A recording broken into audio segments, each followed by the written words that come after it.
A millionaire helped a little boy selling candles in the cold. What the boy revealed broke his heart. The grand ballroom of the Ritz-Carlton sparkled with champagne flutes and designer gowns. Michael Harrison, CEO of Harrison Enterprises, had just pledged $1 million to the Children's Future Foundation, earning a standing ovation from New York's elite. Outside, snow fell silently on Fifth Avenue, where a different scene unfolded.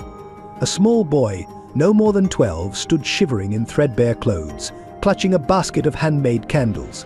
His cardboard sign, written in unsteady letters, read, "Buy a candle, save my mother." As Michael stepped out into the bitter cold, their worlds were about to collide in ways neither could imagine. Hey friends, curious to know where you're watching from? Drop your location in the comments and hit subscribe to join our growing family. Let's create something special together. At 45, Michael Harrison embodied the American dream, or at least its glossy surface. His corner office on the 50th floor of Harrison Tower commanded Manhattan's skyline, yet lately he found himself staring past the glittering horizon, lost in haunting memories. 10 years ago, he'd lost his best friend, David Walker, in a tragic accident that still visited his nightmares.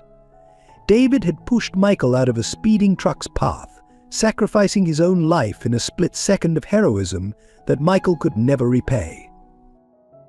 The weight of that sacrifice had driven Michael to build Harrison Enterprises into $1 billion empire, as if success could somehow justify his survival. His ruthless efficiency had earned him the nickname the Architect of Change. In corporate circles, a polite euphemism for his aggressive restructuring strategies. 5 years ago, he'd orchestrated the largest layoff in company history, cutting 3,000 jobs to streamline operations.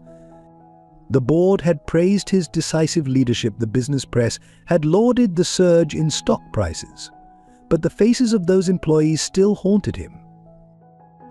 Behind the facade of America's most eligible bachelor, divorced, no children, with a string of brief relationships, Michael lived a surprisingly austere life.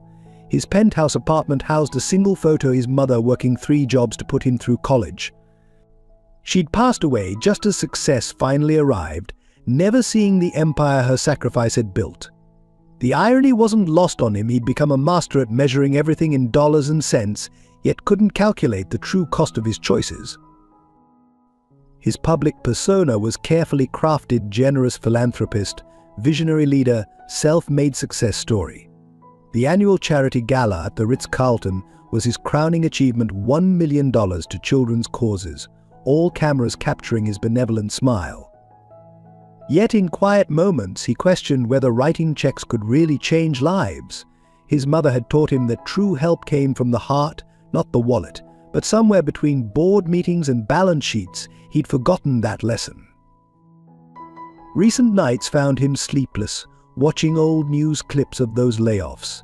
One face in particular caught his attention: a woman pleading for her job, not for herself but for her co-workers.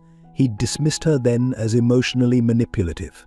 But now her words echoed with uncomfortable truth. A company isn't just numbers, Mr. Harrison. It's people, families, dreams. The board meeting tomorrow would present another opportunity for strategic restructuring. The numbers made sense as always. But for the first time in years, Michael wasn't sure he could trust those numbers. In his private moments, he found himself questioning the very foundation of his success. The corporate kingdom he'd built felt increasingly hollow, its glass and steel facade concealing an emptiness he couldn't quite name. His best friend's final words make it count. Mike had become both blessing and curse. Had he made it count? Or had he simply made it profitable? These questions plagued him as he stood at his office window, watching the city lights flicker like distant stars, each one representing a life he'd never know, a story he'd never hear. Timothy Tim Walker stood shivering in the December wind, his 12-year-old frame dwarfed by the towering skyscrapers of Manhattan. His basket of handmade candles, carefully crafted from salvaged wax and recycled glass, felt heavier with each passing hour. 6 months ago, he'd been a regular 6th grader at PS 41, dreaming of becoming a doctor. Now, he was the secret breadwinner of his family, having forged his mother's signature to withdraw from school. a decision that gnawed at him daily. His routine had become a carefully orchestrated dance of deception. Every morning he left home wearing his school uniform, backpack filled with textbooks. But instead of heading to class, he'd change into worn street clothes in a public bathroom, then spend hours walking the streets, selling candles to anyone who'd spare a glance. His mother, Sarah, believed he was thriving in school. He'd even created fake report cards using skills learned from YouTube tutorials.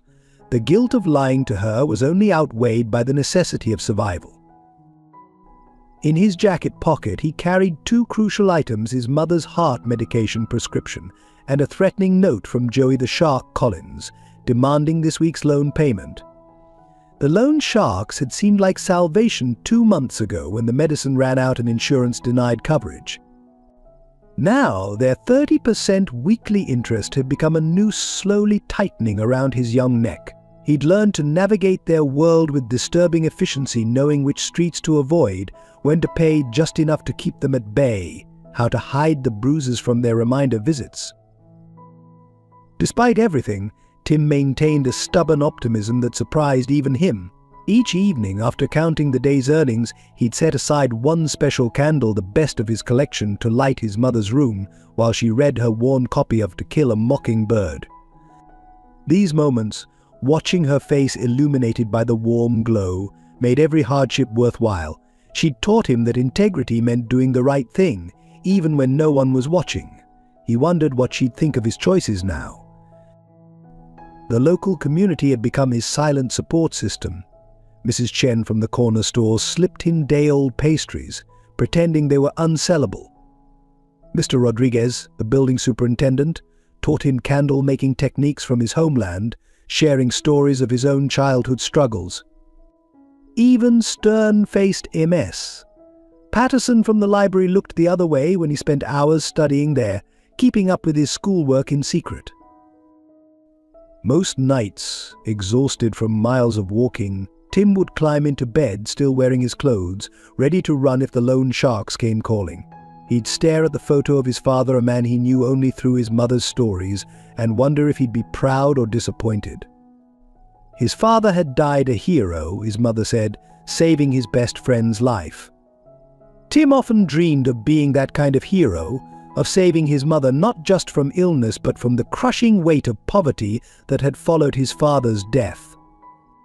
Until then, he'd keep selling his candles, one small light against the growing darkness. Sarah Walker lay in her narrow bed, each breath a careful negotiation with pain. At 42, her once vibrant face bore the hallmarks of prolonged illness: sunken cheeks, dark circled eyes, and skin that had forgotten the touch of sunlight. The small apartment, though meticulously clean thanks to Tim's hidden efforts, carried the sterile scent of medication and the lingering warmth of hope that refused to die. 5 years ago, she'd been a senior accountant at Harrison Enterprises, her desk adorned with Tim's artwork and dreams of his college education. The layoff notice had come without warning, a corporate restructuring, they called it. She remembered standing in Michael Harrison's office, not pleading for herself but advocating for her colleagues with young families. A company is more than its bottom line, she'd argued, her voice steady despite the trembling in her hands. He hadn't recognized her, how could he? David's widow was just another number on a spreadsheet. She'd kept her connection to his past hidden, honoring her late husband's wish that his sacrifice never become an obligation. The heart condition had manifested gradually: shortness of breath, unexplained fatigue, then the devastating diagnosis. Insurance had covered the initial treatments, but after losing her job, each pill became a luxury they couldn't afford. She watched helplessly as their savings evaporated, then their possessions sold one by one at the pawn shop down the street. Only David's photo remained, watching over them from its place of honor by her bedside. Pride kept her from reaching out to Michael Harrison, even as the walls closed in. David had given his life to save his best friend, but she wouldn't let that debt pass to their son. Tim's future was too precious to be built on obligation or pity. Besides, the Michael Harrison she glimpsed in business magazines bore little resemblance to the young man David had cherished as a brother. Money had changed him, or perhaps survival guilt had hardened something essential in his soul. Each night, as Tim lit a candle for her reading such a thoughtful son, saving his allowance for these small luxuries, she marveled at his resilience. His school reports showed excellent grades. His stories about friends and teachers painted a picture of normalcy she desperately wanted to believe. If she sometimes noticed shadows under his eyes or caught him studying her medical bills when he thought she was sleeping, she chalked it up to teenage concerns. The medication's effectiveness was waning, each day a little harder than the last. The doctors spoke of surgery in urgent whispers, but she smiled and nodded, knowing it was an impossible dream. Her greatest fear wasn't death, it was leaving Tim alone in a world that had already taken so much from him. She kept a journal hidden beneath her mattress, pages filled with memories of David, advice for Tim's future, and one sealed letter addressed to Michael Harrison, to be delivered only if the worst happened. Some truths, she believed, were best revealed when their power to obligate had passed. Nights were the hardest, when pain made sleep elusive and worry gnawed at her defenses. The city lights flickered beyond her window like distant stars, each one perhaps illuminating another story of struggle and survival. In these quiet hours, she would hold David's photo close and whisper the same prayer, not for herself, but for Tim to find his way in a world that often confused kindness with weakness and success with worth. Sometimes, watching his candlelight dance across the ceiling, she could almost believe that everything would somehow be all right. The glittering facade of the Ritz-Carlton seemed to mock the bitter December night as Michael Harrison emerged from the annual charity gala. His million-dollar pledge still rang in his ears, accompanied by the polite applause of New York's elite. The snow had begun falling more heavily now, transforming Fifth Avenue into a monochromatic canvas of white and shadow. As he waited for his driver, his attention was drawn to a commotion near the hotel's entrance. A well-dressed businessman was shooing away a small figure, his voice carrying across the frozen air, "Get away from here. You're driving away the guests." The figure, a boy clutching a basket of candles, stumbled backward, nearly falling on the icy sidewalk. Something about his determined stance, the way he righted himself and stood his ground, caught Michael's attention. The boy couldn't have been more than 12, yet his eyes held a weariness that belonged to someone much older. Just then, Preston Montgomery, one of the city's most prominent real estate developers, emerged from the hotel. "These street urchins are becoming a real problem," he declared loudly, adjusting his cashmere scarf. Someone should call the police. The boy's face paled, but he didn't run. Instead, he lifted his cardboard sign higher. "Buy a candle, save my mother." The crude lettering seemed to glow in the streetlight, each word a silent accusation against the wealth surrounding it. Michael found himself moving forward, drawn by an impulse he couldn't name. As he approached, the boy's eyes met his clear, unflinching, and somehow familiar. The basket contained carefully crafted candles, each one wrapped in recycled paper and tied with frayed ribbon. How much, Michael heard himself ask. The boy's response was barely a whisper. $5 each, sir. They burn for 8 hours." There was pride in his voice, despite everything. Something about this scene felt like a crossroads, a moment when the universe held its breath. Behind him, the charity gala continued its champagne-fueled celebration of generosity. Before him stood a child whose entire world had been reduced to the contents of a basket and a desperate plea. The contrast was almost theatrical in its cruelty. Preston's voice cut through the snowfall. "Harrison, surely you're not encouraging this." The boy's eyes widened at Michael's name, a flash of recognition quickly hidden. He began gathering his things, clearly expecting to be chased away like so many times before. But Michael reached into his wallet, pulled out several $100 bills.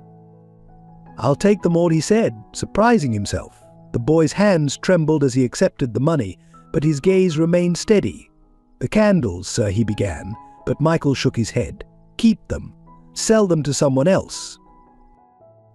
As the boy turned to leave, Michael noticed something else: his shoes, worn almost through, leaving slight impressions in the snow. Each step seemed carefully measured, as if to conserve energy. Without thinking, Michael called out, "Wait!" The boy froze, then slowly turned back. "What's your name?" A pause. Then, "Timothy, sir. But everyone calls me Tim." The name hit Michael like a physical blow, though he couldn't say why. It wasn't until the boy had disappeared into the swirling snow that Michael realized he was holding something: a single candle, pressed into his hand at the last moment. The label read simply, "For those who need light in dark places." The next morning, Michael found himself parked in an unmarked car on a grimy street in the Lower East Side, watching Tim's determined figure navigate the morning crowd. His private investigator's preliminary report lay on the passenger seat: Timothy Walker, age 12. Lives with mother Sarah Walker. Father deceased. Dropped out of PS 41 6 months ago, mother presumably unaware. Known associates: local loan shark Joey the Shark Collins. Each detail felt like another weight added to Michael's conscience. Through tinted windows, he observed Tim's daily routine unfold. The boy's choreography was precise, changing from school uniform to street clothes in a public restroom, carefully arranging his candles in the basket, checking a worn notebook that presumably contained his accounts. What struck Michael most was Tim's interaction with other street vendors: a respectful nod to the pretzel seller, a quick conversation with an elderly newspaper vendor, a shared laugh with a hot dog cart operator. This wasn't just survival, it was community. The loan shark connection worried him most. Joey Collins had a reputation for using children as drug mules, starting them with small loans that quickly became impossible to repay. Michael's sources confirmed Tim owed nearly $5,000 now, with 30% weekly interest, a death sentence disguised as salvation. The boy's latest payment was due tomorrow, and the whispers on the street suggested Joey's patience was wearing thin. As the morning progressed, Michael witnessed Tim's selling technique. The boy had an innate understanding of human psychology, approaching couples rather than single people, timing his pitches during coffee breaks, positioning himself near office buildings during lunch hour. Each rejection seemed to strengthen his resolve rather than diminish it. When an elderly woman stopped to buy a candle, Tim spent extra time helping her secure it in her shopping bag, refusing the additional tip she offered. By mid-afternoon, Michael had seen enough to form a plan. A quick call to his security team confirmed Joey Collins's location: a dingy betting shop 3 blocks away. Another call to his lawyer set the machinery of corporate acquisition in motion. By sunset, Harrison Enterprises would own every debt in Collins's portfolio, effectively neutralizing the immediate threat. But Michael knew this was just treating symptoms, not the disease. The real shock came when his investigator delivered Sarah Walker's medical records. The heart condition was severe, requiring immediate surgery. The procedure's success rate dropped dramatically with each passing week. Insurance had denied coverage due to a pre-existing condition clause, a clause implemented during Michael's own corporate restructuring 5 years ago. The irony was bitter enough to taste. Local inquiries painted a broader picture of quiet dignity. Neighbors spoke of hearing Tim practicing school lessons late at night, of seeing him help elderly residents with groceries, of his daily visits to the library to keep up with his studies. The building superintendent mentioned Tim's interest in learning candle-making techniques, describing hours spent perfecting each creation. "That boy," the super said, "he's got something special, like he's carrying light itself." As dusk approached, Michael watched Tim count his day's earnings in a secluded doorway. The boy's shoulders slumped with exhaustion, but his movements remained methodical. He separated the money into careful piles: loan payment, medicine, household expenses. The smallest pile, labeled Mom's Book Fund in careful handwriting, contained a single dollar bill. When Tim finally headed home, Michael noticed he'd kept one candle aside, the best one, wrapped in silver paper.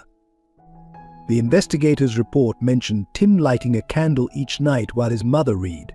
Some rituals, it seemed, were worth any sacrifice. Michael's decision crystallized during that evening's board meeting, where ironically another round of strategic downsizing was being discussed. The conference room buzzed with PowerPoint presentations and profit projections, but his mind kept returning to Tim's worn shoes in the snow. When Preston Montgomery, now joining via video call, suggested targeting the company's healthcare division for cuts, Michael felt something snap inside him. "This meeting is adjourned," he announced abruptly, silencing the room. "And I'm authorizing an immediate $10 million allocation from our emergency fund for medical assistance to former employees." The board members exchanged alarmed glances. Preston's voice crackled through the speakers. "Michael, that's not your decision to make unilaterally. The shareholders, Michael interrupted, will understand that this is both a moral imperative and a PR goldmine." Back in his office, Michael initiated a series of carefully orchestrated moves. First, he transferred $5 million of his personal funds into a newly created trust. His legal team would handle Joey Collins. The loan shark's entire operation would be dismantled by morning. Next, he arranged for Sarah Walker's immediate admission to Mount Sinai Hospital under his private insurance. The surgery would happen within 48 hours. The doctors were clear about the urgency. But complications arose almost immediately. The board called an emergency session, citing concerns about erratic behavior and misuse of corporate funds. Preston Montgomery was rallying support for a vote of no confidence. The media caught wind of the story. Harrison Enterprises CEO's mysterious charity personal redemption or corporate scandal. The stock price dropped 7 points in after-hours trading. More worryingly, Tim had disappeared from his usual spots. Michael's sources reported increased activity around Joey Collins's operation, rumors of a lesson being planned for those behind in payments. The boy's absence felt ominous, especially given Collins's reputation for violence. Time was becoming a critical factor, but moving too quickly could spook either Tim or Collins, with potentially disastrous consequences. Sarah Walker's condition added another layer of urgency. The hospital admission would require her signature, but how to approach her without revealing Tim's secret life? The medical records indicated her condition was deteriorating faster than expected. Each hour of delay increased the risks. Michael found himself standing at his office window, watching the city lights flicker like distant candles, feeling the weight of consequences cascade through every possible decision. His assistant interrupted his thoughts with more pressing news. The board had called an emergency press conference for tomorrow morning. The implications were clear. They were moving to oust him. His entire corporate empire, built over decades, hung in the balance. The rational choice would be to back down, protect his position, find some other way to help from within the system. But looking at the single candle Tim had given him, still sitting on his desk, Michael knew rationality had nothing to do with what came next. He reached for his phone, dialed a number he hadn't used in years. "Janet? It's Michael Harrison. Remember that favor you owe me? I need every reporter you know at Harrison Tower tomorrow morning, and I need them hungry for a story about corporate responsibility and second chances." As he hung up, he noticed his hands were steady for the first time in days. Tomorrow would change everything for better or worse. The only question was whether he could move fast enough to save both Tim and his mother before the forces he'd set in motion consumed them all. Tim deserves a like for his incredible strength and sacrifice, but looking at the counter, you might be the first one to show your support. Your like could start an avalanche of kindness, just like Tim's candles lighting up the darkness. The fluorescent lights of Mount Sinai Hospital cast harsh shadows across Sarah Walker's pale face as she was wheeled into the emergency room. Michael stood in the corridor, watching through glass doors as doctors swarmed around her bed.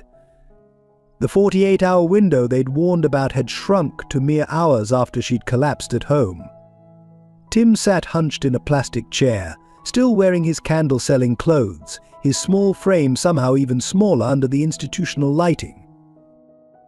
The recognition, when it came, hit Michael like a physical blow.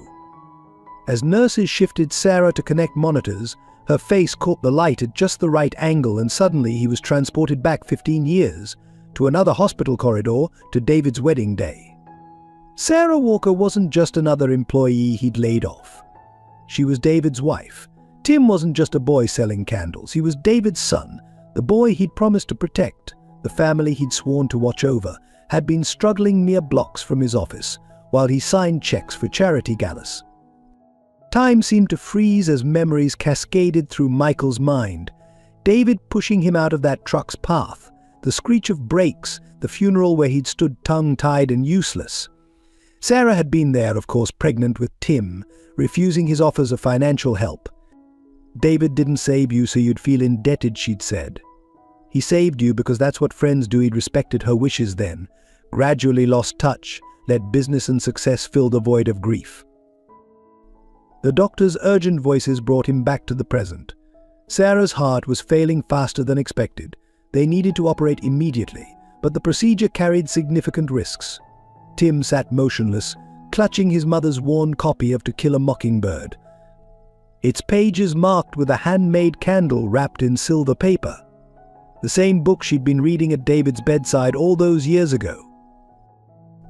A young resident emerged from the emergency room, clipboard in hand.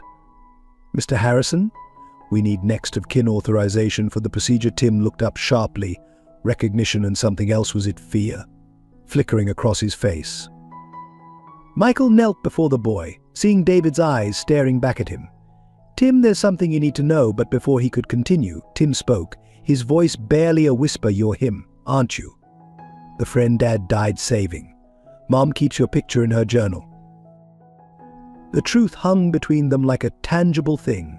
Years of unspoken words and missed opportunities condensed into this sterile hospital moment. Through the glass, monitors beeped with increasing urgency. Sarah's heartbeat was becoming erratic. The doctors were calling for immediate action. Michael reached for the clipboard, but Tim's small hand caught his wrist.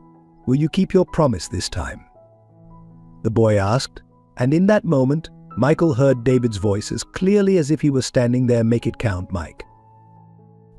The Harrison Enterprises boardroom crackled with tension as Preston Montgomery I paced before the assembled board members. News of Michael's unilateral decision to allocate $10 million for former employees' medical care had leaked to the press, sending the stock into freefall.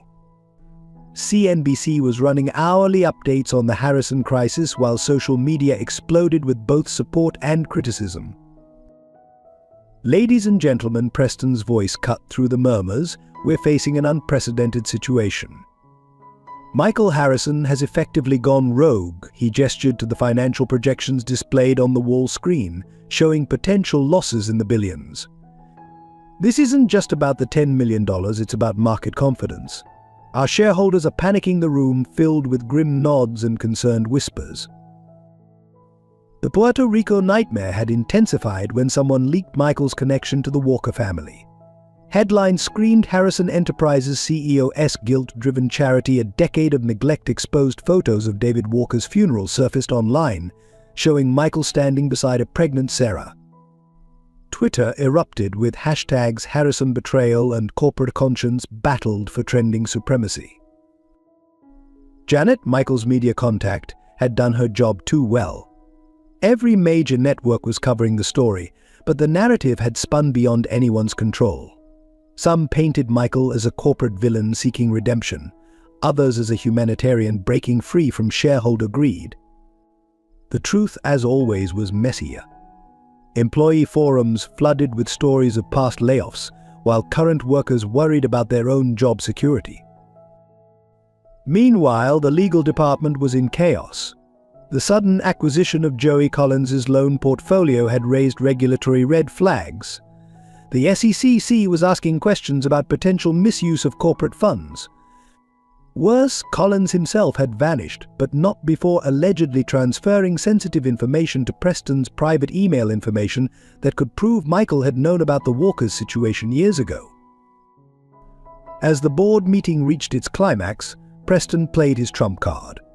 "We have evidence," he announced, "that Michael Harrison deliberately ignored Sarah Walker's original plea during the layoffs 5 years ago. He chose corporate profits over his supposed best friend's family." The room erupted in shocked discussions.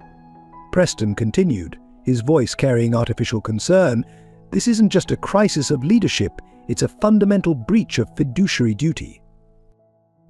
The vote of no confidence seemed inevitable. Board members who'd known Michael for decades wouldn't meet his eyes. The corporate machinery he'd built was turning against him, its gears greased with decades of prioritizing profits over people. His phone buzzed constantly with messages from the hospital. Sarah's condition was critical, time running out. The choice was becoming stark: his company or his conscience. But just then, Tim's small figure appeared in the boardroom doorway, still wearing his street clothes, eyes red from crying. The room fell silent.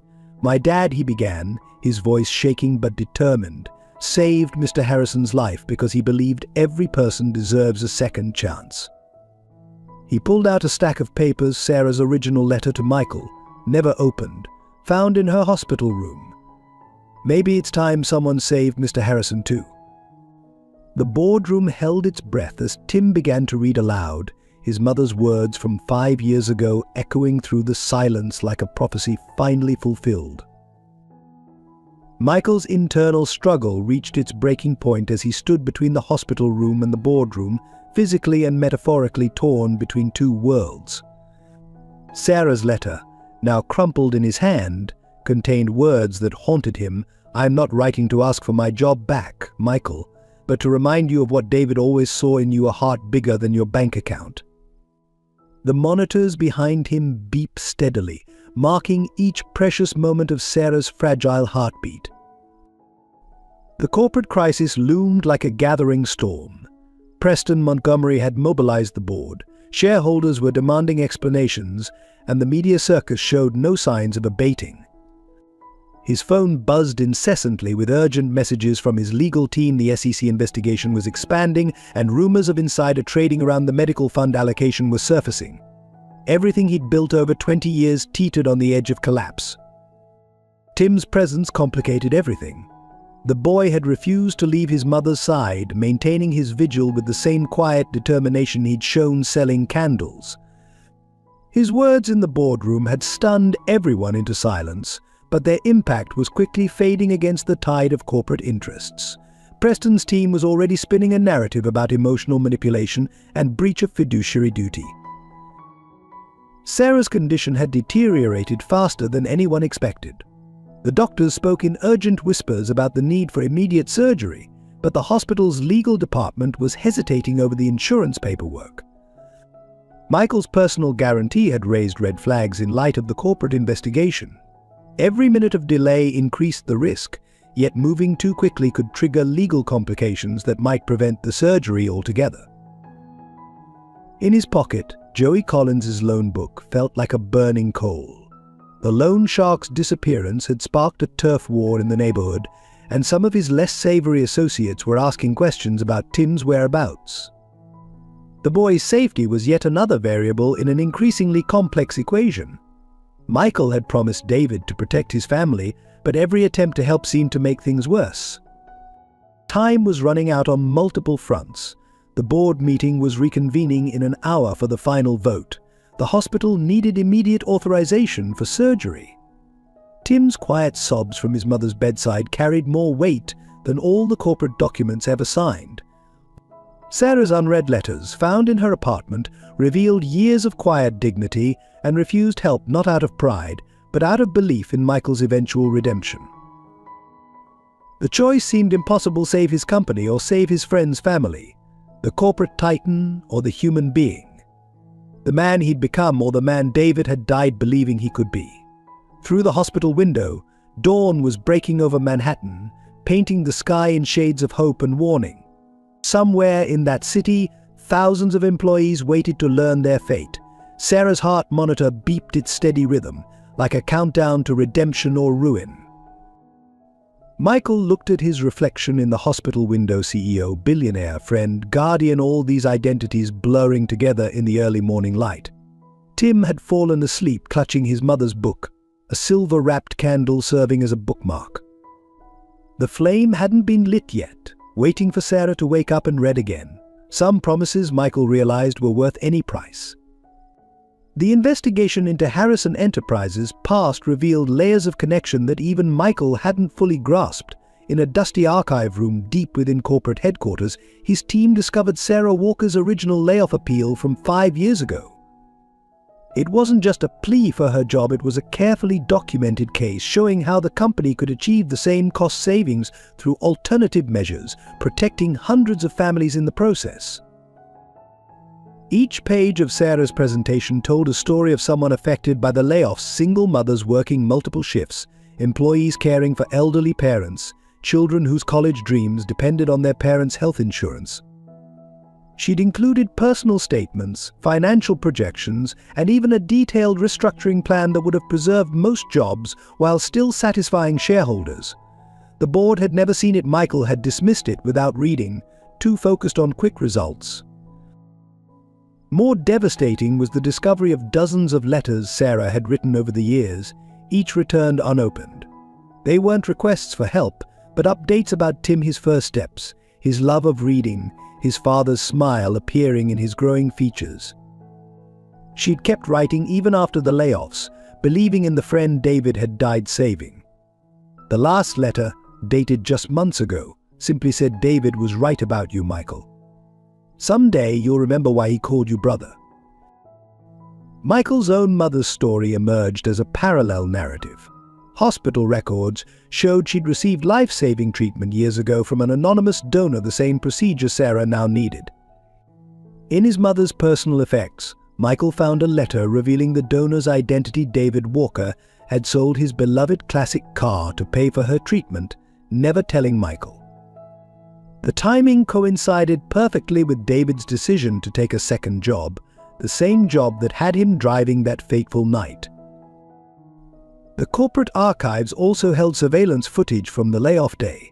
Sarah could be seen leaving Michael's office, but instead of going home, she'd spent hours helping other laid-off employees find resources and support. She'd organized informal support groups, shared job leads, even used her severance to help others make rent. All while pregnant with Tim, all while grieving David, all while believing in the goodness she insisted still lived in Michael's heart. Tim's school records painted another picture of quiet resilience. Before dropping out, he'd maintained straight A's while participating in the school's peer tutoring program. His teacher's notes described him as exceptionally empathetic and wise beyond his years. One comment stood out: "Tim brings light into every room he enters, just like his father did." The boy had inherited David's gift for seeing the best in people, even while facing the worst in circumstances. Local community members came forward with stories about the Walkers. The building superintendent described how Sarah had organized a reading program for neighborhood children, using her own books as a lending library. Even after falling ill, she'd continued teaching English to elderly immigrants in the building. Tim had taken over these sessions when she became too weak, teaching himself Mandarin and Spanish to help his mother's students. As Michael dug deeper, a pattern emerged of lives touched and changed by the Walker family's quiet generosity. David's sacrifice had saved more than just Michael's life, it had created a legacy of kindness that rippled through the community. Sarah and Tim had continued this legacy, lighting candles of hope in others' darkness while their own world grew dimmer. The irony wasn't lost on Michael. He'd spent years building a financial empire, while the true wealth had been in the human connections he'd ignored. The present challenges mounted with alarming speed. Joey Collins's disappearance had created a dangerous vacuum in the neighborhood's criminal ecosystem. His former associates, sensing vulnerability, began pressuring Tim's fellow street vendors for protection money. The elderly newspaper vendor who'd watched over Tim was hospitalized after a suspicious fall. The message was clear: someone would pay Collins's debts, one way or another. At the hospital, Sarah's condition entered a critical phase. The doctors spoke in increasingly urgent tones about a rare complication requiring specialized equipment from Europe.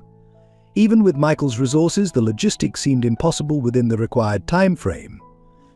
The hospital's ethics committee raised concerns about prioritizing one patient over others with similar needs. Meanwhile, insurance companies continued denying coverage, citing the pre-existing condition clause Michael himself had championed years ago. Tim's situation grew more precarious by the hour. Child Protective Services had been notified of his school absence, triggering an investigation that threatened to separate him from Sarah. His secret life as the family breadwinner could no longer be hidden. The social worker's preliminary report painted a complex picture: a brilliant child forced to become an adult too soon, a mother unaware of her son's sacrifices, a family holding on to dignity by the thinnest of threads. Preston Montgomery's team leaked selective information to the press, crafting a narrative that portrayed Michael's efforts as manipulative exploitation of a child's tragedy for corporate damage control. Photos surfaced of Tim selling candles in the snow, juxtaposed with images of Michael at luxury charity events. Social media erupted with competing hashtags Save Tim Walker versus Harrison hypocrisy. The boy's story had become a battleground for larger debates about corporate responsibility and social justice. The loan shark's threats escalated. Anonymous notes appeared at Sarah's hospital room, detailing Tim's payment schedule and suggesting tragic accidents could befall patients with inadequate security. The hospital's surveillance system mysteriously malfunctioned during key hours. Even Michael's private security team seemed uncertain about containing the threat without drawing unwanted attention to the Walker's situation. Medical complications created a cascade of new challenges. Sarah developed an adverse reaction to the initial treatment, forcing the doctors to adjust their approach. Each adjustment required new approvals, new consultations, new delays. Tim spent hours researching medical terms online, trying to understand the doctor's discussions, his young face aging years with each passing day. The silver-wrapped candle remained unlit by his mother's bedside, waiting for a reading session that seemed increasingly unlikely. Corporate pressures added another layer of complexity. The SEC investigation expanded to include Michael's personal finances, freezing assets he'd earmarked for Sarah's treatment. Board members who'd initially supported his humanitarian gesture began distancing themselves as shareholders filed lawsuits. The company's stock price continued its downward spiral, threatening pension funds and small investors who'd trusted in Harrison Enterprises' stability. Time became the enemy on all fronts. Sarah's doctors warned that the window for successful intervention was closing rapidly. Child Protective Services scheduled a hearing that could remove Tim from the hospital. The board prepared for a final vote that would determine Michael's fate and, by extension, his ability to help the Walkers. Each hour brought new complications, new threats, new impossible choices between bad alternatives. The candle Tim had given Michael sat on his desk, its wick unburned, like a reminder that sometimes the smallest light must guide the largest decisions. Through the crucible of crisis, profound transformations were reshaping every character. Michael Harrison, once celebrated for his ruthless business acumen, found himself rediscovering emotions he'd buried beneath years of corporate armor. Each hospital visit stripped away another layer of the CEO persona, revealing the young man David had once called brother. His hand, so steady signing multi-million-dollar contracts, now trembled when helping Tim with his homework in the hospital waiting room. Tim's evolution was equally striking, but in the opposite direction. The boy who had mastered the art of childhood deception began embracing brutal honesty. During a particularly difficult night, he confessed everything to Michael: the loan sharks, the dropped classes, the forged report cards.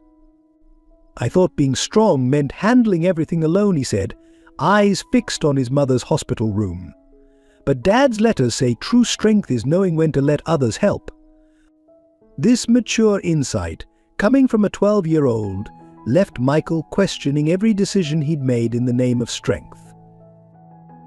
Sarah's transformation, though unconscious, manifested through the impact she had on others. Hospital staff fought to be assigned to her room, drawn by the peaceful atmosphere Tim created with his nightly readings and carefully placed candles. Young residents found themselves lingering after rounds, moved by the boy's dedication and Michael's unexpected presence. Her room became a kind of sanctuary where titles and status meant nothing against the measure of human connection. The corporate world witnessed its own metamorphosis. Younger board members, initially silent during Preston's attacks, began speaking up about corporate responsibility. Employee forums filled with stories about Sarah's kindness during the layoffs, how she'd helped others even while facing her own crisis. A grassroots movement started among current employees, pledging portions of their salaries to support medical care for laid-off colleagues. Even Preston Montgomery showed signs of change, though perhaps not the kind he intended. His aggressive pursuit of Michael revealed a desperate fear of his own irrelevance. During one heated board meeting, his voice cracked. While reading Sarah's old letters, this woman believed in the human side of business. While we celebrated its elimination, the irony of his unintentional self-indictment wasn't lost on those present. The neighborhood around Tim's apartment building underwent its own transformation. News of Joey Collins's loan shark operation sparked community action. Local business owners, many of whom had watched Tim grow up, organized patrols. The building superintendent rallied residents to share security camera footage with authorities. What began as protection for one boy became a movement to reclaim the community from predatory influences. Michael's personal staff revealed unexpected depths of loyalty. His assistant, working late into the night, uncovered archived emails proving Sarah had tried to warn the company about predatory lenders targeting laid-off employees. His security team, typically stoic, took turns watching over Tim during hospital visits. His legal department, known for aggressive litigation, began exploring ways to establish a foundation for employee emergency medical care. The most profound change, however, was in the relationship between Michael and Tim. Their initial awkwardness gave way to a deep understanding born of shared vigilance and hope. They developed a routine. Michael would arrive early mornings with breakfast and Tim's schoolwork.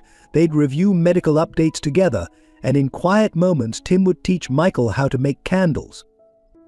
"Dad wrote that you were afraid of fire as a kid," Tim mentioned one day, showing him how to shape the wax. "Maybe that's why you forgot how to light the way for others." The observation, innocent yet profound, crystallized everything Michael had lost and might yet regain. The surgery crisis erupted at 3:47 a.m. when Sarah's heart monitor flatlined for 17 seconds. The hospital corridor erupted into controlled chaos as medical teams rushed to stabilize her. Tim, awakened by the commotion, stood pressed against the wall, his small frame nearly disappearing into the institutional paintwork. The silver-wrapped candle clutched in his hands trembled like a captured firefly.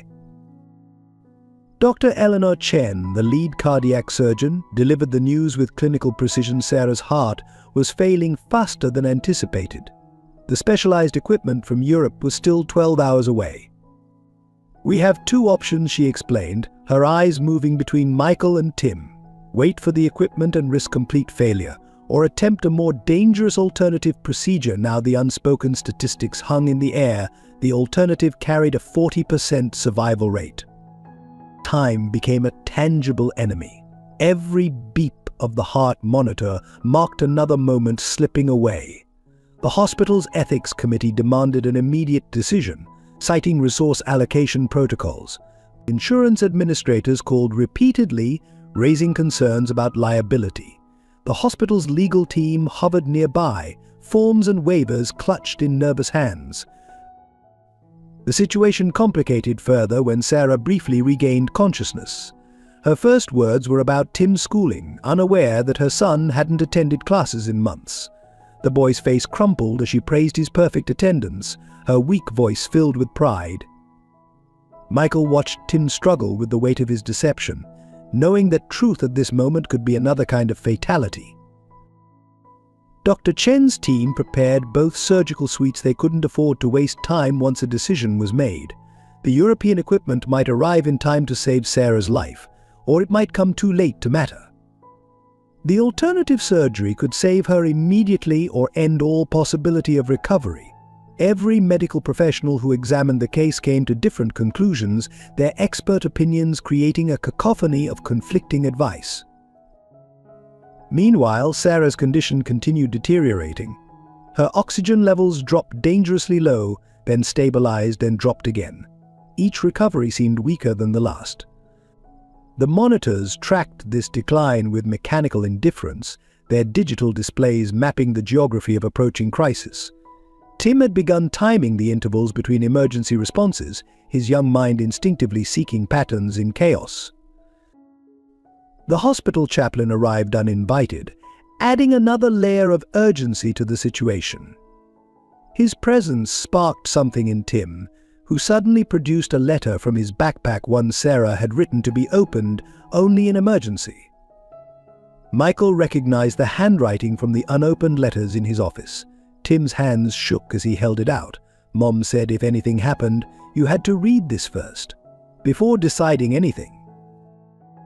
The letter's contents would change everything, revealing secrets that would make the current crisis seem simple in comparison. As Michael reached for the envelope, another alarm blared from Sarah's room. The medical team rushed in again, this time with crash carts. Dr. Chen's voice cut through the chaos. We need a decision. Now the letter remained unopened in Michael's hands as time ran out, forcing a choice between impossible options. The Harrison Enterprises boardroom became a battleground at precisely 9 a.m. Preston Montgomery. I stood before the assembled board members, shareholders, and media representatives, his silver hair catching the morning light like a general's helmet before battle. Ladies and gentlemen, he began, we're here to address the most significant breach of corporate governance in our company's history. The evidence against Michael mounted with orchestrated precision. Financial records showed the emergency medical fund's creation had bypassed standard protocols. Internal emails suggested Michael had known about Sarah Walker's situation for years. The stock price plummeted with each new revelation, decades of corporate value evaporating in hours. Legal teams from both sides filled the room's periphery, their laptops creating a wall of blue screens.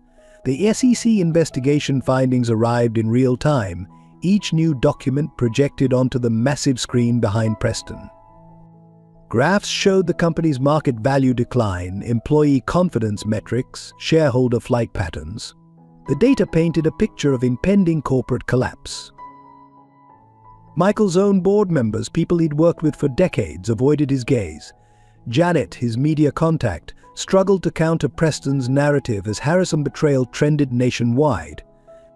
Even longtime allies began distancing themselves, their carefully worded statements suggesting a leadership change might be in the best interest of all stakeholders. The atmosphere grew more hostile when Preston revealed his trump card surveillance footage from 5 years ago showing Michael dismissing Sarah's original appeal without reading it. This isn't about one family's tragedy, Preston declared. It's about a pattern of negligence disguised as sudden philanthropy. The boardroom erupted in murmurs as more documents appeared, internal memos, risk assessments, liability reports. Then came the financial projections. Preston's team had calculated the potential cost of setting a precedent for helping former employees billions in potential liability. Shareholders watched in horror as their investment's value continued dropping. Preston's voice carried artificial concern. We must ask ourselves, is this a leader acting in the company's best interests, or a man trying to buy absolution with shareholder money? The vote seemed inevitable until Tim's unexpected arrival.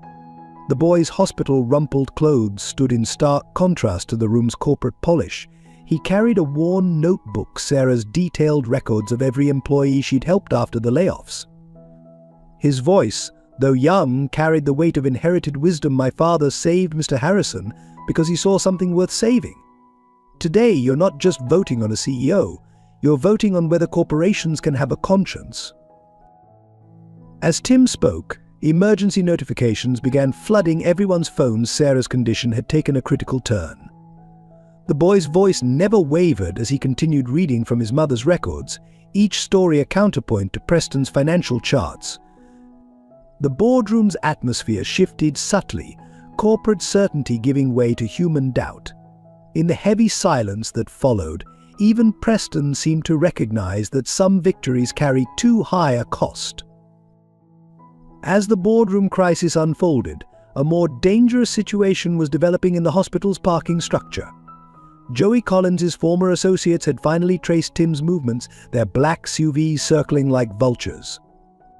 The loan shark's disappearance had created a power vacuum, and someone had decided the Walker family's debt would make a perfect example for others considering defiance. Michael's security team spotted the threat too late. Tim, rushing between his mother's room and the boardroom, had unknowingly walked into a trap. 4 men, dressed as hospital maintenance workers, converged on the service elevator. The boy's backpack, containing Sarah's letters and the precious silver-wrapped candle, became an unexpected point of contention when he refused to surrender it. The confrontation escalated quickly. Security cameras caught fragments of the scene: Tim backing away, his small figure dwarfed by the approaching men, the sudden flash of a knife, a scuffle near the emergency exit.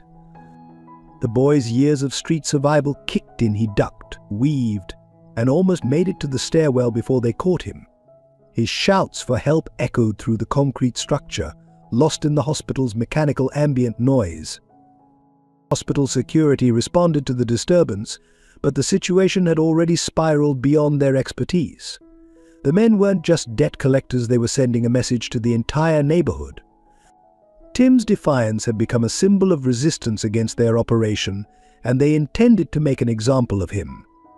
The knife wasn't meant to threaten, it was meant to permanently silence a witness to their activities. Michael, alerted during the board meeting, faced an impossible choice. Sarah's surgery couldn't proceed without his immediate authorization, but Tim's life hung in the balance. The hospital's security cameras showed the boy being forced into one of the SUVs, his face bloody but defiant. The silver-wrapped candle rolled across the parking structure floor, its pristine paper now stained red. The community responded with unexpected force. The building superintendent, monitoring his network of local contacts, mobilized dozens of street vendors and shop owners. They blocked exits, photographed license plates, created an impromptu barrier of food carts and delivery vehicles. But years of quiet resentment against the loan sharks erupted into active resistance, all inspired by a boy who sold candles in the snow. Local police, initially hesitant to involve themselves in what they viewed as a civil matter, found their hands forced by the growing crowd of witnesses. Emergency response units converged on the hospital, their sirens adding to the chaos. Inside the boardroom, the live security feed played out like a silent film, corporate politics forgotten as human drama unfolded in stark black and white. Time became the enemy once again. Sarah's doctors couldn't wait any longer for surgery authorization. The loan shark's U was heading toward the highway, where recovery chances would drop to near zero. The board demanded an immediate vote on Michael's leadership. 3 crises converged into a single moment of decision, each choice carrying life-altering consequences. In the parking structure, Tim's silver-wrapped candle continued bleeding color onto the concrete, its untold story seeping away with each passing second. If Tim's courage touched your heart, let's show him some love with a quick like. Sometimes a single click can light up someone's darkest moment. Sarah's surgery began at 3:52 p.m., a desperate gamble against failing odds. Dr. Chen's team opted for the alternative procedure, unable to wait for the European equipment as Sarah's vital signs deteriorated rapidly.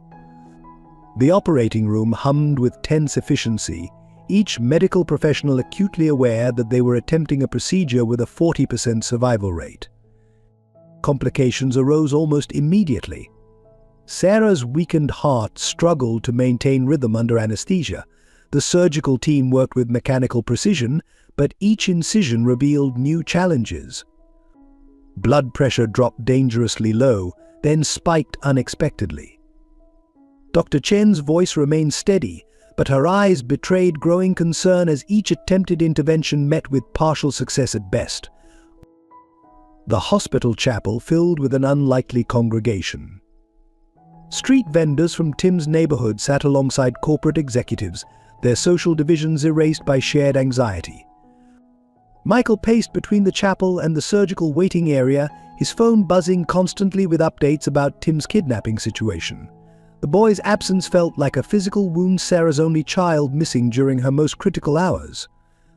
Time moved with cruel irregularity. Each update from the operating room carried less certainty than the last. Terms like challenging situation and exploring options replaced the earlier confident surgical plans. The heart monitor's rhythm became increasingly erratic, each fluctuation sending ripples of tension through the surgical team. Dr. Chen's requests for additional equipment and specialists grew more frequent and urgent. The first major crisis hit at hour 2. Sarah's heart stopped completely for 43 seconds. The crash team's response was immediate, but the damage to her already weakened system was severe. As they fought to restart her heart, the monitoring equipment recorded the strain on her other organs. Each resurrection attempt carried its own risks, each success more fragile than the last. Michael watched through the observation window, remembering David's words from years ago, "Promise me you'll look after them." Mikey'd failed that promise spectacularly, and now both Sarah and Tim were paying the price. The surgery's risks, initially calculated at 60% failure, seemed optimistic in light of these complications. Each passing minute decreased the chances of full recovery. A young surgical resident emerged periodically with updates, her scrubs showing increasing signs of the battle being fought inside. The technical medical terminology couldn't disguise the growing uncertainty in her voice.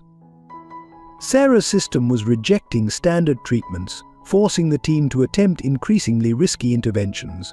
The possibility of permanent damage, even if she survived, grew with each complication. By hour 4, the situation had become critical.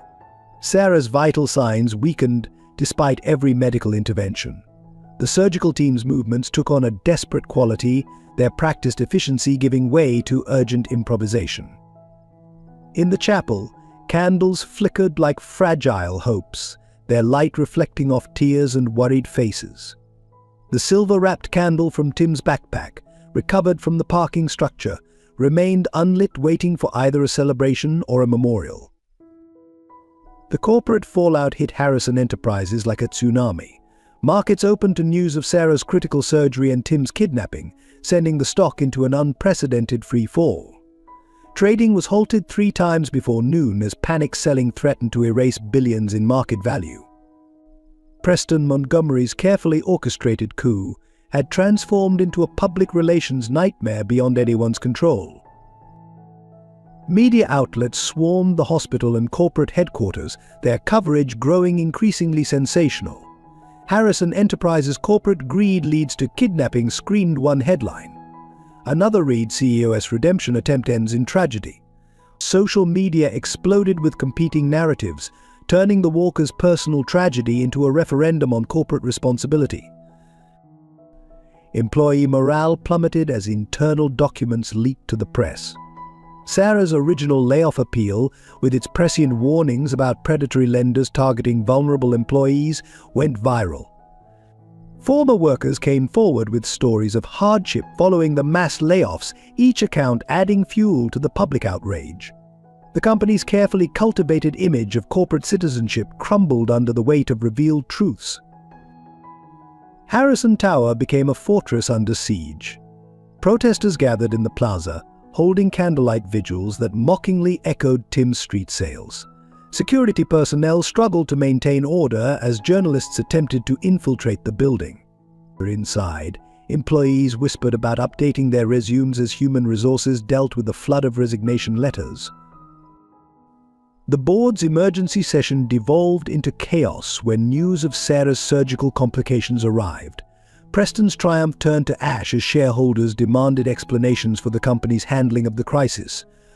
His attempts to distance the board from Michael's decisions backfired as questions arose about corporate oversight and ethical responsibilities. The carefully prepared vote of no confidence became a referendum on the entire leadership structure. Legal threats multiplied hourly. Class action lawsuits emerged from former employees affected by the healthcare policy changes. Regulatory agencies announced investigations into potential securities violations. Even Preston faced scrutiny as evidence suggested he had actively suppressed Sarah's original warnings about predatory lending practices in employee communities. Michael's personal reputation, once the gold standard of corporate leadership, lay in ruins. Financial networks ran endless loops of his previous interviews about necessary downsizing and strategic resource allocation, contrasting them with images of Tim selling candles in the snow. His billion-dollar philanthropy was recast as guilt-motivated manipulation, his recent attempts to help the walkers portrayed as too little, too late. By afternoon, Harrison Enterprises' market value had dropped 40%. Institutional investors publicly distanced themselves from the company, pension funds initiated emergency reviews, and corporate partners began suspending joint ventures. The empire Michael had spent decades building was collapsing in real time, its foundations eroded by the human cost of its success. In the boardroom, Preston stared at the stock ticker with hollow eyes, finally understanding that some victories came at too high a price. The hospital vigil entered its darkest hour as news of Tim's continued captivity spread through the waiting room. The boy's empty chair beside Sarah's recovery area became a symbol of compounding tragedy. But street vendors who had tried to protect him sat with heads bowed, their usual animated chatter replaced by heavy silence. The silver-wrapped candle, rescued from the parking structure, bore a crimson stain that no one dared to clean. The community response transformed from concern to action. The building superintendent coordinated with local shop owners, creating a network of eyes and ears across the neighborhood. Former customers who had bought Tim's candles shared stories and locations, helping police piece together the kidnappers' likely hideouts.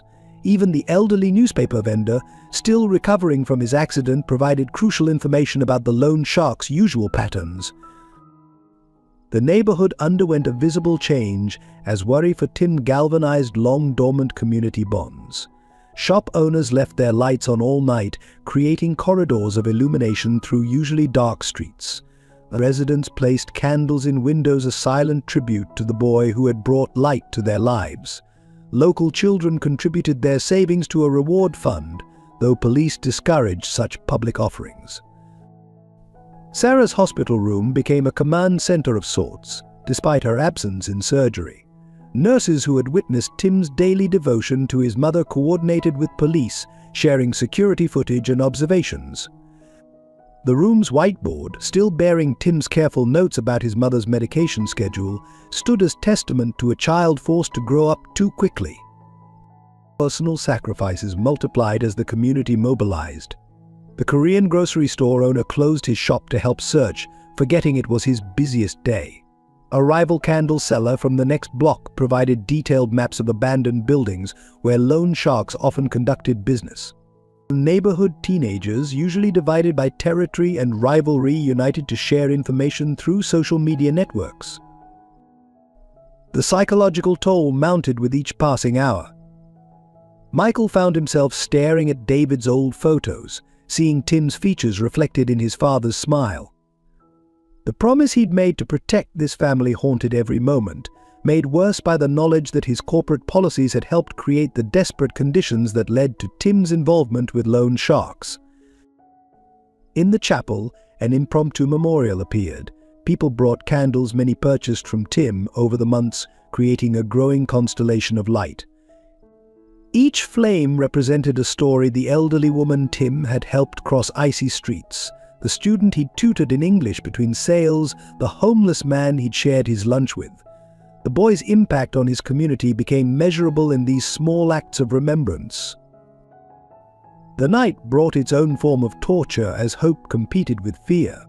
Every phone call, every police update, every hospital announcement carried the potential for either relief or devastation. The community held its breath, united in uncertainty, while two lives hung in balance: a mother in surgery and her son in unknown danger. The silver-wrapped candle remained unlit, its pristine paper now marked with both blood and tears, waiting to either celebrate a reunion or commemorate a loss.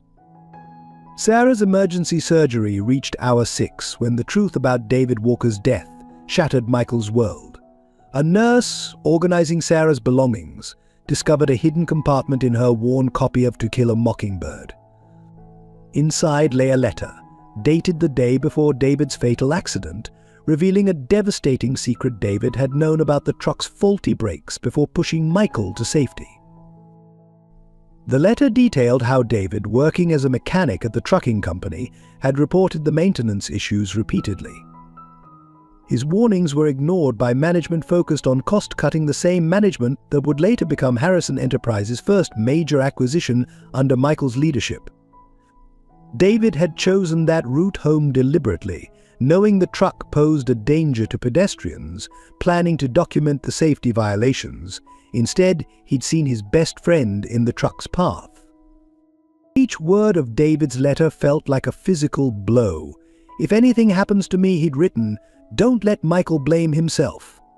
I chose to stand against corporate greed that values profits over lives. My death would be an acceptance of that responsibility, not a sacrifice for friendship." The letter continued, revealing that David had been building a case against the company, gathering evidence of systematic safety violations that prioritized profit margins over worker and public safety. 4 documents spilled from the book's hidden compartment: maintenance logs, internal memos, photographs of defective equipment. David had been more than a friend who died saving Michael. He'd been a whistleblower on the verge of exposing dangerous corporate practices. The accident that had shaped Michael's life, driven his pursuit of success, and haunted his conscience had been no accident at all. Sarah had kept this truth hidden for 12 years, honoring David's request not to burden Michael with guilt. Her silence had protected not just Michael's conscience, but also his corporate rise to power. Every unopened letter she'd sent over the years had carried this weight, this unspoken knowledge that her husband's death was entwined with the very business practices Michael would later perfect. The operating room's observation window reflected Michael's shattered expression as the implications cascaded through his mind. His entire empire had been built on the foundation of David's death, a death that didn't just save his life, but should have served as a warning about the human cost of corporate negligence. Every efficiency policy, every cost-cutting measure, every strategic restructuring echoed with new meaning. Time seemed to stop in the hospital corridor as Michael read the final lines of David's letter: "I hope my death, if it comes to that, will remind Mike of the values we once shared. Success means nothing if it's built on others' suffering." Sarah knows this truth, but promised to wait until Mike remembers it himself. The letter's edge was worn smooth, suggesting Sarah had read these words countless times during her own struggles. A code blue alarm from the operating room pierced the moment of revelation. As medical staff rushed past him, Michael clutched David's letter, finally understanding that his friend's last act wasn't just saving his life, it was trying to save his soul. Sarah's current fight for survival and Tim's desperate candle sales were the direct results of Michael forgetting that lesson. The truth had waited patiently in a hidden book compartment, emerging only when its message could no longer be ignored. The corporate truth emerged like a slow-motion explosion as Preston's investigators uncovered a trail leading back to David Walker's death. Archived documents revealed that Harrison Enterprises' first major acquisition, the trucking company, where David had worked, came with documented warnings about systematic safety violations. Michael, in his early days as CEO, had personally signed off on burying these reports in favor of cost-efficient restructuring. Legal teams working through decades of corporate files discovered a pattern. Sarah Walker's layoff hadn't been random. Her department had been investigating discrepancies in safety compliance reports across Harrison subsidiaries. The strategic restructuring that cost her job had effectively dismantled the entire corporate accountability division. Preston's triumphant presentation of these findings to the board backfired spectacularly when journalists connected them to David's accident. The media narrative shifted dramatically as internal memos surfaced showing executives had known about the risks. Headlines transformed from CEO's charity crisis to Harrison Enterprises, a legacy of cover-ups. Business networks ran special reports examining how corporate policies prioritizing profit over safety had contributed to numerous accidents across acquired companies. David Walker's death became symbolic of a larger pattern of corporate negligence. Sarah's original appeal during the layoffs took on new significance when investigators found her encrypted files. She had been building a comprehensive report linking unsafe practices across Harrison's subsidiaries to cost-cutting measures. Her termination coincided suspiciously with her request for access to historical safety records. The board members who had supported her dismissal now faced scrutiny over their knowledge of these connections. Preston's own involvement unraveled spectacularly when his emails revealed he had personally flagged Sarah's investigation for corporate security concerns. His subsequent push for her department's elimination carried overtones of deliberate suppression rather than financial necessity. The man who had positioned himself as the conscience of the board was exposed as one of its primary conspirators. The company's charitable initiatives, including the recent gala where Michael had encountered Tim, appeared in a darker light.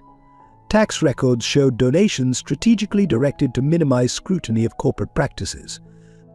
Even the Children's Foundation that received Michael's $1 million pledge had connections to board members' interests. The entire corporate philanthropy program revealed itself as an elaborate shield for systematic negligence. Former employees came forward with collaborated accounts of safety concerns being dismissed. Maintenance workers, quality control inspectors, and mid-level managers described a culture where raising safety issues led to career suicide. Each testimony added another layer to the understanding of how David's warnings about the truck's brakes had gone unheeded, and how similar warnings continued to be suppressed. The final blow came when an anonymous source leaked decades of internal risk assessment reports. These documents showed executives, including Michael, repeatedly choosing cheaper alternatives despite known safety risks. The cost-benefit analyses included calculated acceptable casualty rates, reducing human lives to numerical values in profit equations. As these revelations spread, Harrison Enterprises' carefully constructed corporate image crumbled, revealing the true cost of its success written in lives like David Walker's. Lost stories emerged from the shadows of Harrison Tower as the crisis deepened. A janitor working late shifts for 30 years revealed how Michael's mother had secretly visited David's office every anniversary of his death. She'd leave a single candle, the same brand Tim now sold, burning in silent vigil. The security footage showed her final visit, just days before her own passing, leaving a letter that was never found. The hospital's archives yielded another layer of connection. Records showed that David, while moonlighting as a mechanic, had anonymously donated funds for Michael's mother's cancer treatment. He'd sold his prized Mustang, telling Sarah it was to start a college fund for their unborn child. The timing matched perfectly with Mrs. Harrison's miraculous insurance approval for experimental treatment, a mystery that had puzzled Michael for years. Sarah's personal journal, found in her hospital room, painted a portrait of quiet resilience and hidden knowledge. She documented everything: David's growing concerns about corporate safety, his late-night discussions about ethical responsibility, his decision to take the mechanic job to understand the problems firsthand. The final entry before his death read, "David believes Michael will remember who he was meant to be. Some lights take longer to find their way home." The neighborhood held its own revelations. Elderly residents remembered David as the young man who fixed their cars for free, using parts bought with his own money. He'd kept detailed records of maintenance issues, building a case against the trucking company's negligence. The same streets where Tim now sold candles had been David's testing ground for documenting unsafe practices. Michael's mother's safety deposit box, unopened since her death, contained hundreds of newspaper clippings about David's accident. She'd highlighted inconsistencies in the official report, made notes about brake failure patterns, collected witness statements that were never included in the investigation. Her own letter, never sent, expressed her certainty that David's death was no accident but a consequence of the corporate culture her son would later embrace. Tim's school records revealed a child unconsciously following his father's path. His science projects focused on safety improvements for everyday objects. His essays questioned the balance between profit and human cost. Even his candle making showed David's influence, each one crafted with multiple safety features, tested rigorously before sale. The boy had inherited more than his father's eyes, he'd inherited his conscience. The hospital's chaplain shared a story that brought everything full circle. The night before his death, David had visited the chapel, lighting a candle and speaking about choices. Sometimes, he'd said, the most important light isn't the one that shows us where to go, but the one that shows us where we've been. The chaplain had kept the candle stub all these years, not knowing its significance until Tim began his own candlelight vigils. These revelations converged like tributaries into a river of understanding. Every person touched by the walkers carried a piece of the larger truth. David's death wasn't just about saving Michael's life, it was about illuminating a path back to humanity in corporate America. Sarah had protected this legacy, waiting for the moment when all these hidden lights would finally break through the darkness of profit-driven negligence. Sarah Walker opened her eyes at precisely midnight, 48 hours after her surgery began. The first thing she saw was Tim, bruised but alive, clutching her hand with fierce determination. Michael stood in the doorway, his corporate armor finally shattered, looking more like David's old friend and a CEO. The silver-wrapped candle burned steadily on the bedside table, its flame reflecting in the tears of all present. Tim's rescue had come through the most unlikely alliance. Preston Montgomery III himself, the board member shaken by the revelations about his role in corporate negligence, had used his underworld connections to locate and free the boy. The loan sharks, faced with exposure of their ties to legitimate businesses, had released Tim unharmed, though not before he'd shown the same stubborn courage that had marked his father's final stand. Dr. Chen declared the surgery a qualified success, though recovery would be long and challenging.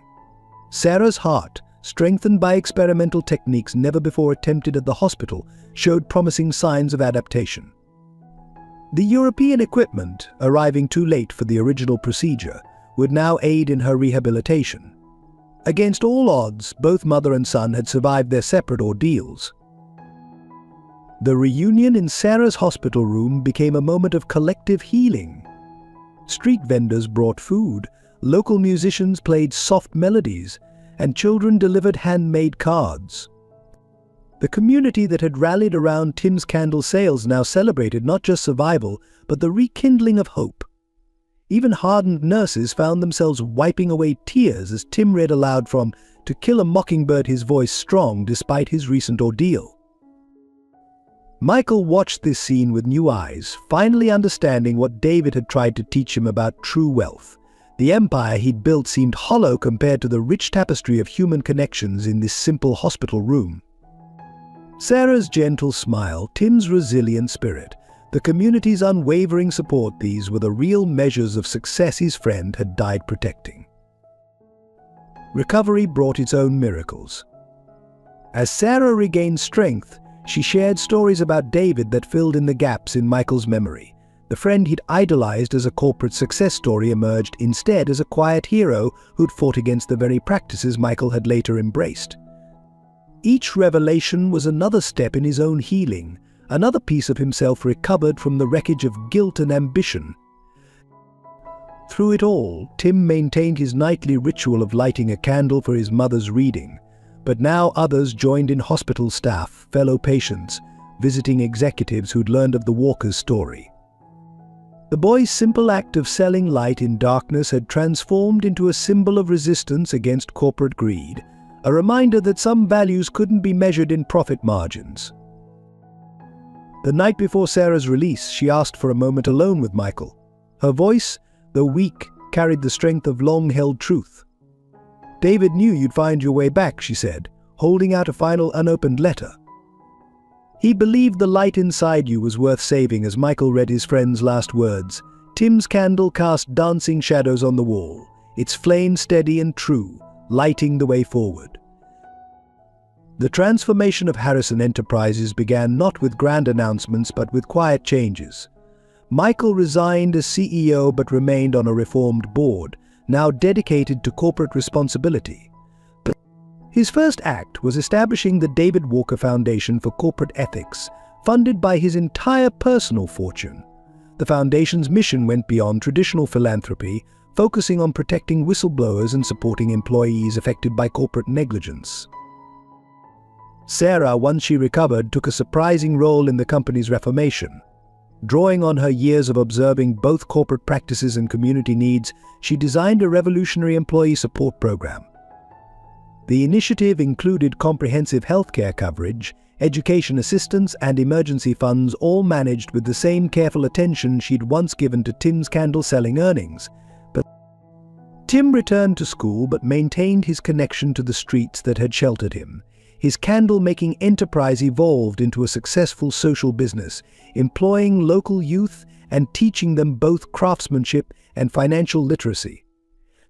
The silver-wrapped candle design became their signature product, each one carrying a small card sharing the story of light in darkness. Preston Montgomery's redemption came through unexpected channels. After resigning from the board, he dedicated himself to exposing corporate malpractice across industries. His insider knowledge, combined with genuine remorse, made him a powerful advocate for reform. The man who had once orchestrated Michael's downfall became a crucial ally in rebuilding the company's ethical foundation.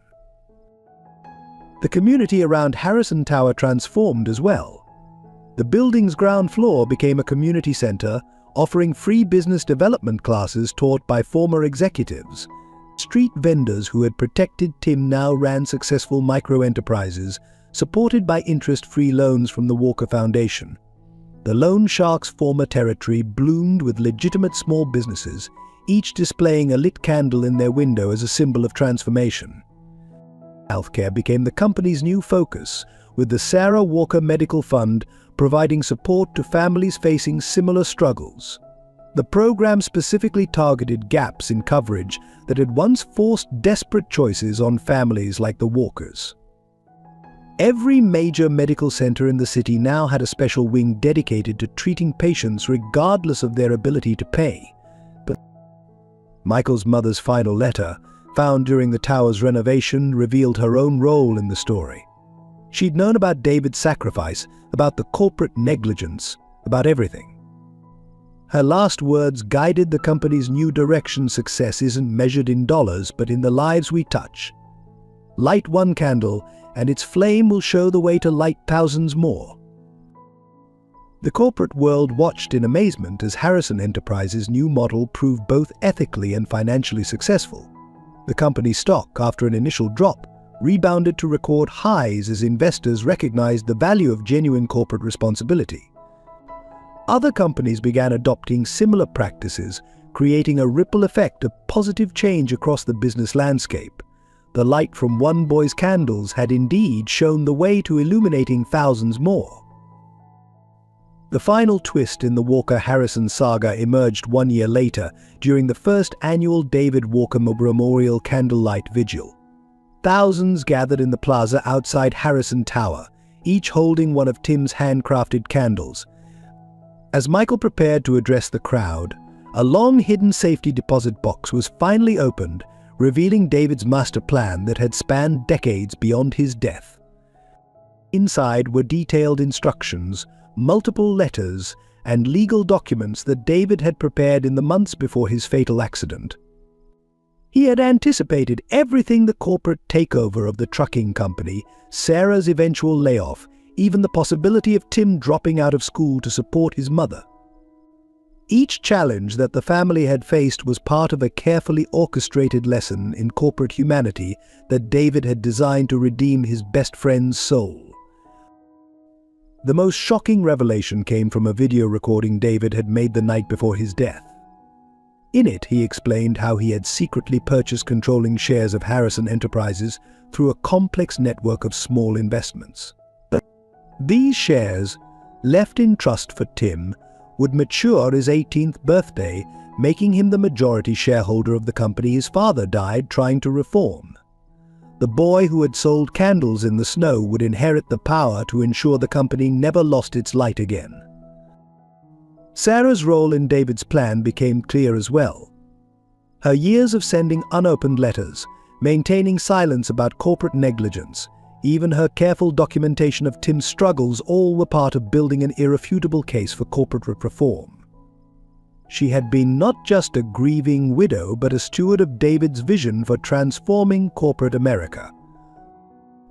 Preston Montgomery discovered his own unexpected connection to the story. David had been his anonymous informant years ago, providing evidence of corporate misconduct that Preston had chosen to ignore. The guilt from this revelation drove Preston to establish a nationwide whistleblower protection program, ensuring that no other corporate truth-tellers would die unheard. The community's transformation took on new meaning as David's letters revealed his deep connections to the neighborhood. He had secretly established trust funds for many of the local businesses that had later helped Tim, ensuring that pockets of independent commerce would survive corporate expansion. Even the recipe for Tim's special candles came from David's own experiments with sustainable materials. Michael found personal closure in a letter dated the morning of David's death.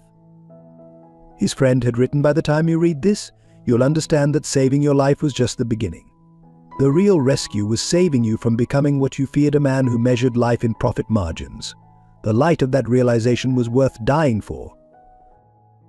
As the vigil reached its climax, Tim lit the original silver-wrapped candle, the one stained with his blood from the kidnapping, and passed its flame to others. The light spread through the crowd like a living thing, each flame representing a small victory of humanity over corporate greed. In that moment, as thousands of candles illuminated the night, David Walker's final plan achieved its true purpose, proving that one person's light could indeed change the world, one flame at a time. Dear friends, if Tim and Michael's story touched your heart, please hit that subscribe button to support our storytelling journey. Share this tale of redemption and hope with your loved ones. Sometimes a story can light up someone's darkest day, just like Tim's candles. Drop a like if you believe in second chances, and share your thoughts in the comments below. How did the story make you feel? Which character resonated with you most? And the burning question, should we explore what happens next in part 2? Let us know if you're eager to discover the next chapter in this emotional journey.